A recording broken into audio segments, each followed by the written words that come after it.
तर नमस्कार पब्लिक. आज दुपारच्या पाणी मी नाही निघाले शेताकडे, कारण आपल्या केलेल्या वावरामधून आपल्याला मशीला गुळी आणि आईने थोड्याफार तुरीच्या कडपा मोडून ठेवले होते. ते कडपा वगैरे घेऊन यायचे होते सगळ्यात घरी. पहिले गुळी वगैरे बांधून घेतली आणि तुरीच्या कडपा वगैरे घेऊन आम्ही आल्या घरी. घरी आले आले आईचं म्हणणं होतं की मी तेवढ्या तुरीच्या कडपा पडून घेतो, तू शेताकडे चल म्हणून. मग काय आईला मला तू तुरीच्या कडपा पडून ये, मी जातो शेताकडे. मग मी निघालो शेताकडे त्यासाठी, कारण मला हळदीला पाणी पण लावायचं होतं. आपली स्प्लेंडर घेऊन मी निघालो शेताकडे त्यासाठी. आता गेलेल्या आठवड्यात आपण आपल्या गुलाबाला पाणी दिले होते, तरी या गुलाबामध्ये भरपूर तण आहे.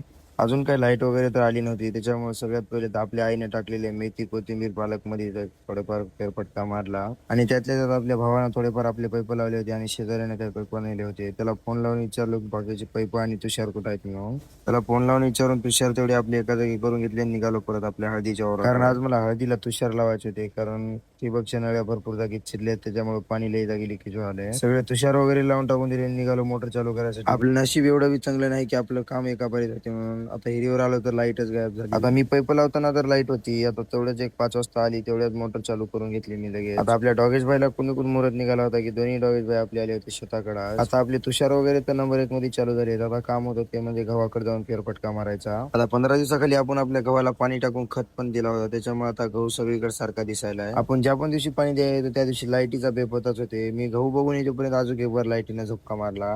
आता शेवटी 6 वाजता लाईट आली, पण 6 वाजता लाईट येऊन पण कोणी फायद्याचं नव्हतं. पण तरी म्हणलं मोटर चालू करा, एखादी अर्धा घंटात चालली तर चालली म्हणून. तेवढ्यात आई साहेबांनी घेतलेला चारा रोडवर आणून टाकलो. आईने एक पेंडक घेऊन आई निघाली घराकडे. मी गाडी घेऊन आलो होतो, पण पप्पा गाडी केव्हा घेऊन गेले होते मलाच पता नव्हता. तर पब्लिक आजच्यासाठी एवढंच. भेटू नेक्स्ट ब्लॉग मध्ये.